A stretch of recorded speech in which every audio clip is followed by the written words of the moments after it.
할렐루야. 네. 오늘 이 새벽에 주님 앞에 나오신 여러분 위에 주님의 은혜와 평화가 넘치기를 간절히 바랍니다. 자, 히스기야 왕이 즉위하고 나서 여호와의 성전의 문을 열고 더럽고 추악한 우상에 가증한 것들을 다 드러내서 성전을 성결케 했습니다.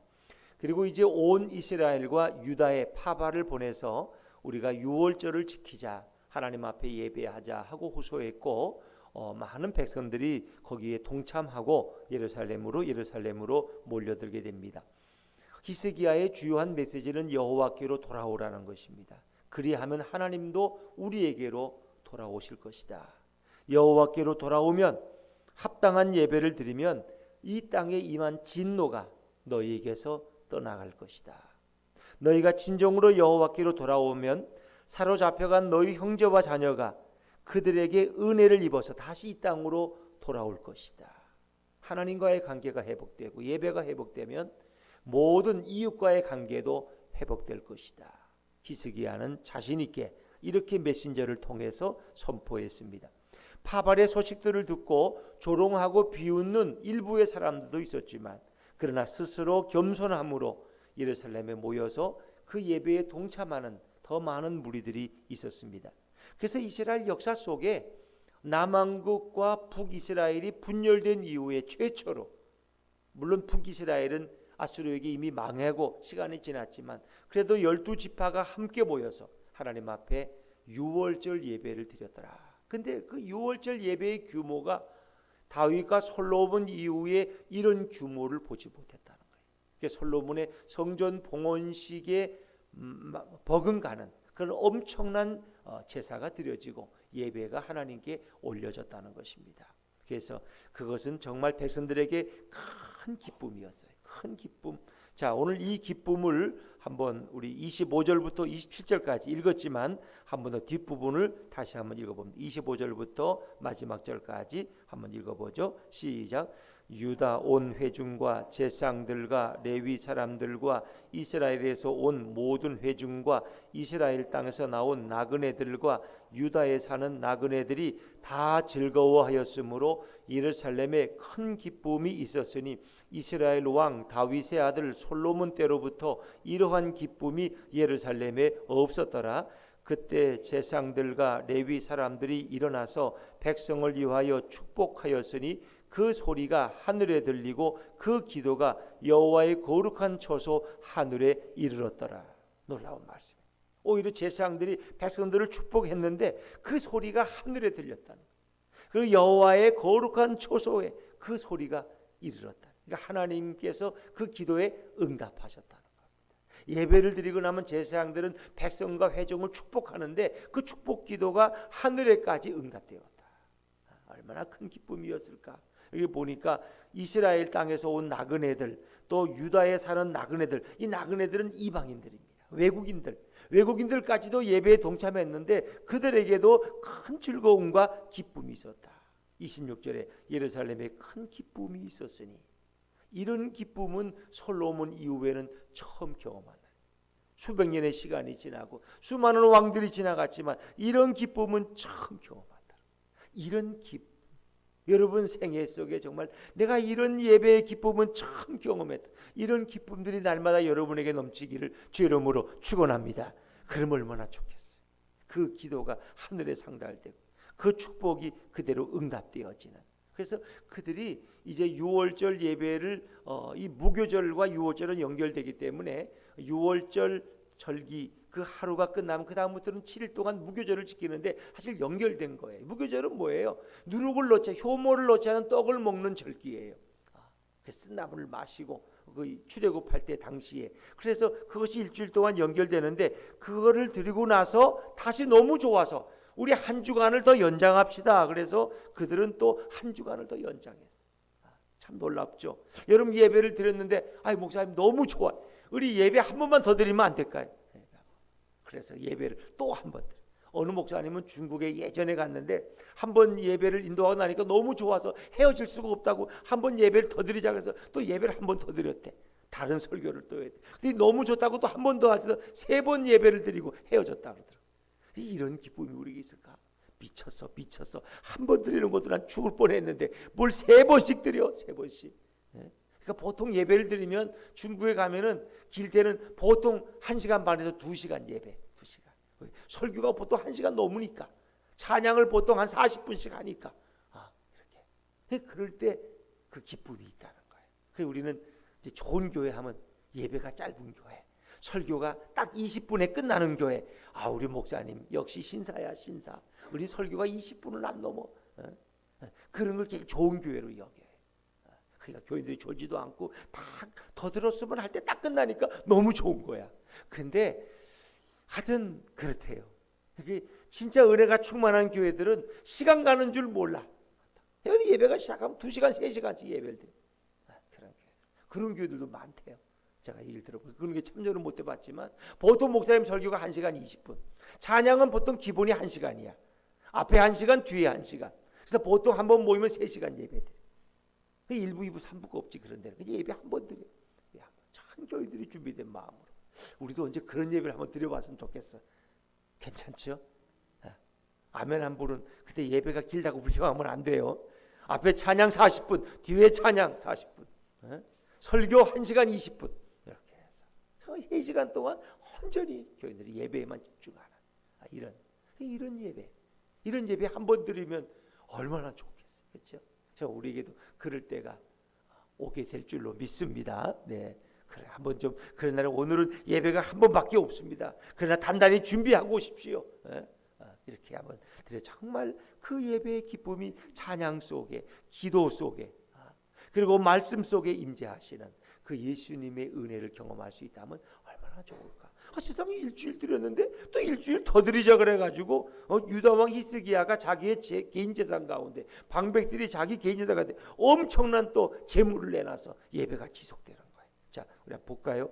23절 24절 말씀, 23절 24절 한번 읽어볼게요. 시작.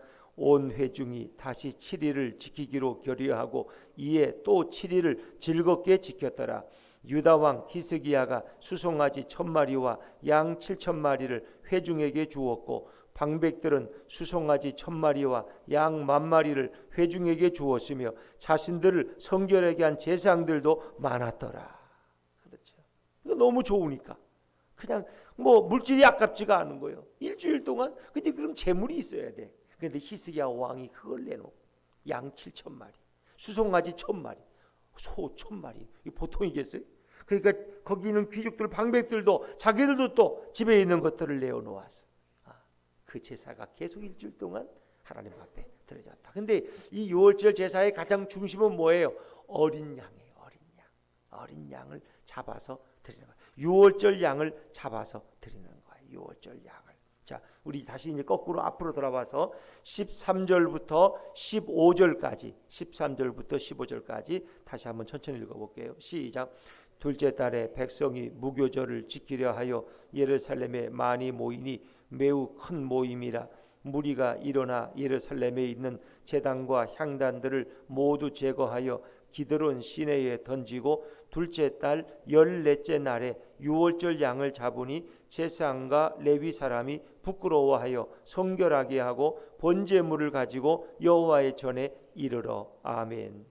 무교절의 둘째 달, 그래서 첫째 달 14일에 드려야 되지만 준비가 안 됐기 때문에 한 달을 미뤄서 둘째 달 14일에 14째 날에 모이는데 어떻게 굉장히 큰 무리가 모였어요. 큰 무리가. 그리고 또 백성들은 그 예루살렘 성전 안에 있는 제단과 향단들을 다시 또 한번 제거했어요. 그때 치웠지만 남은 거 있던 걸 또 백성들이 나서서 그걸 다 치워서 기드론 시내에 던져버리고, 그리고 유월절 양을 잡았는데 그 어마어마한 예배가 드려지는 거예요. 근데 거기서도 제사장과 레위 사람이 부끄러워해서 성결하게 하고, 왜? 자신들이 조금 전에 몇 달 전만 해도 우상을 숭배하던 자들이거든. 그런데 그들이 부끄러움을 가지고 자신을 더 정결하게 하고, 그리고 번제물 유월절 양을 잡아서 그것을 가지고 여호와의 전에 이르러서 거기서 드리는데, 여러분 보세요. 제사장들이 레위 사람의 손에서 피를 받아 뿌렸어, 제단에. 이게 몇 년 만인지 몰라. 자, 16절 말씀, 16절입니다. 시작. 규례대로 각각 자기들의 처소에 서고 하나님의 사람 모세의 율법을 따라 제사장들이 레위 사람의 손에서 피를 받아 뿌리느라. 그래서 어린 양의 피, 이것이 유월절 의식의 가장 중심입니다. 그래서 이것은 출애굽과 관련된 거죠. 어린 양을 잡아서 그 피를 문설주와 임방에 바르라. 그러면 죽음의 천사가 그 집을 뛰어넘어갈 것이다. 그래서 이 어린 양의 죽음, 이 10번째 재앙이죠. 이것을 통해서 모든 죄인들에게 대속의 희생 제사가, 희생의 은혜가 임해야 되는 거죠. 이것은 장차 오실 6월절에 어린 양으로 오시는, 세상 죄를 지고 가는 하나님의 어린 양 예수 그리스도를 가리키는 것이죠. 그리고 그들을 얽어매는 모든 죄악의 사슬에서 그들이 어린 양의 피를 드림으로써 자유함을 얻고 진정한 해방을 경험하게 되는 거예요. 이것은 하나님이 정하신 방법이에요. 그래서 구약에서 수많은 제사가 드려졌어. 많은 제물들이 피를 흘렸어. 그것은 바로 이 땅에 오셔서 오직 유일하게 단 한 번 피 흘리실 예수 그리스도를 우리에게 미리 예표해 주고 있는 것이다. 어린 양 예수의 보혈이 흘려질 때 그 죄중 가운데 큰 기쁨과 감격이 임하는데, 거기에도 이제 문제가 있어요. 자신을 아직 정결하게 하지 못한 사람들이 있었어요. 그들로 인해서 그 제사에 큰 어려움이 있을 수도 있지만 하나님이 도와주시죠. 17절 말씀을, 17절입니다. 시작.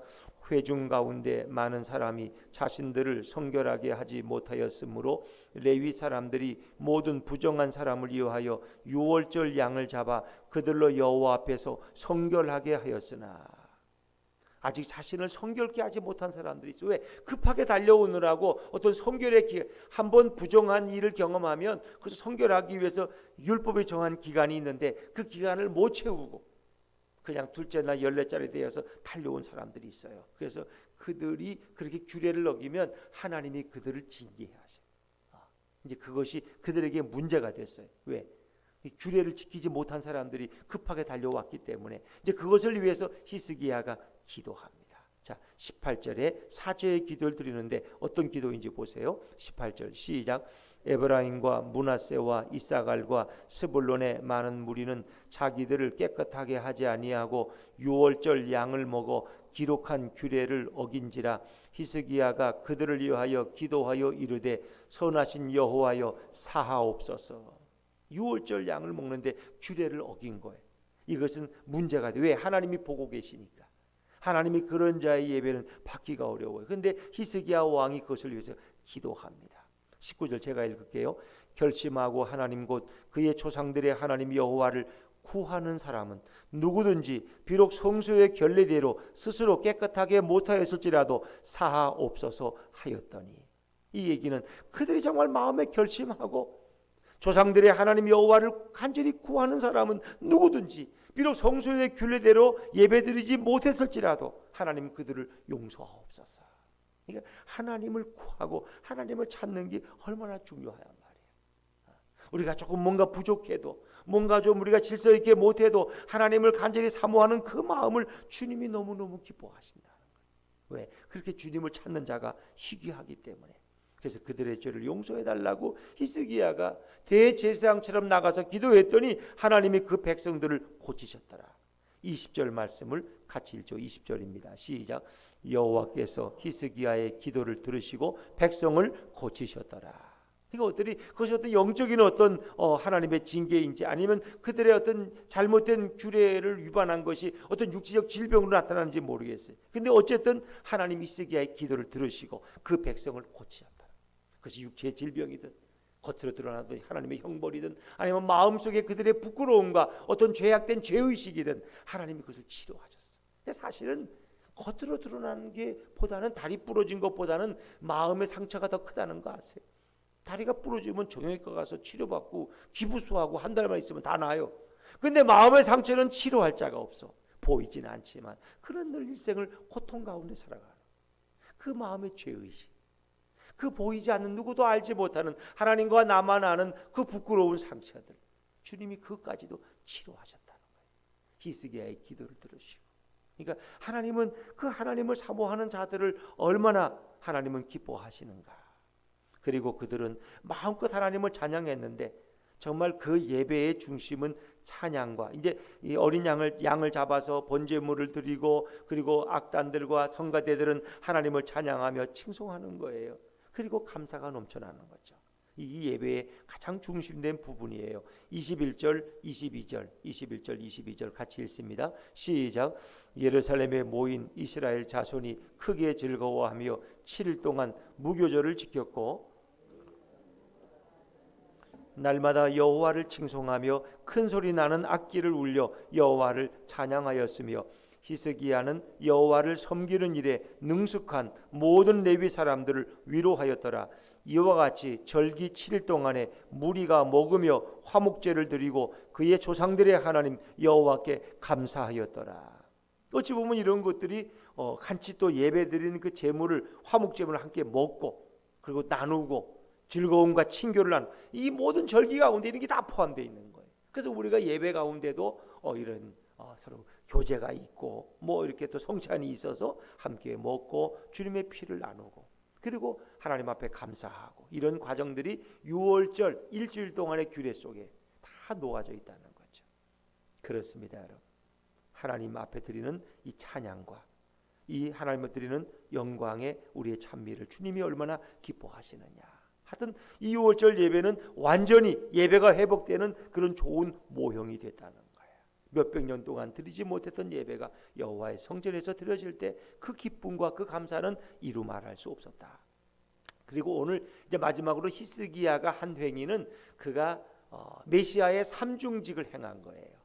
다시 말하면 이 땅에 오시는 메시아는 세 가지 기능을 가지고 있어요. 그분은 왕이시고 그분은 대제사장이시고 그분은 선지자예요. 그래서 우리는 예수님을 히브리서에 보면 우리를 위한 대제사장으로 부르잖아요. 또 그분을 자신이 나는 갈릴리에서 온 선지자라고 표현하십니다. 예수님. 그리고 신명기 18장 18절에 보니까 하나님께서 모세에게 말씀하신 너와 같은 선지자가 또 하나 이 땅에 드러날 것이다. 이것은 이 땅에 오시는 메시아 그리스도를 가리키는 거예요.